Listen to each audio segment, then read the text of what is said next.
எல்லாத்து வீட்லேயும் வருஷத்துக்கு ஒருக்கா தாங்க பொங்கல் வைப்பீங்க. நான் வந்து டெய்லியுமே பொங்கல் வைப்பேன். எப்படின்னு கேட்டிங்கன்னா, இப்படி தான் பருப்பு வேக வைக்கும்போது குக்கர்லேருந்து தண்ணி வந்து வெளியே வந்துட்டே தான் இருக்கும். இதே க்ளீன் பண்ணுறதுக்கே ஒரு 10 நிமிஷம் 20 நிமிஷம் வந்து கண்டிப்பாக கிச்சனில் வந்து ஆகும். பிடிக்காத ஒன்றை வந்து செஞ்சு வீட்டுக்கு இருக்கிறவங்களுக்கெல்லாம் துணிச்சு சாப்பிட வைக்கிறதுல இருக்க ரொம்ப சந்தோஷமே ரொம்ப பெரிய சந்தோஷம். கோவக்காய் வந்து சுத்தமாக எங்கள் வீட்டில் வந்து யாருக்குமே பிடிக்கவே பிடிக்காது. இருந்தாலும் அது செஞ்சு அது சாப்பிட வச்சுட்டேன்.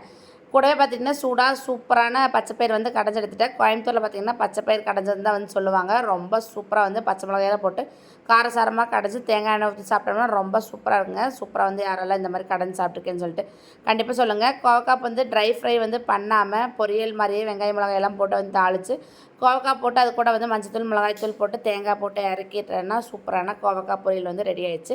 எப்போ போலயே பூண்டு ரசம் வந்து வச்சு எடுத்துட்டேன். என்ன தான் வெளியே போய் ஹோட்டலாக சாப்பிட்டாலுமே எனக்கு வந்து நான் செஞ்சு சாப்பிட்டாதாங்க எனக்கு வந்து திருப்தியாக இருக்கும். யாருக்கெல்லாம் இந்த மாதிரி இருக்குன்னு சொல்லிட்டு கமெண்ட் பாக்ஸில் கமெண்ட் பண்ணுங்கள்.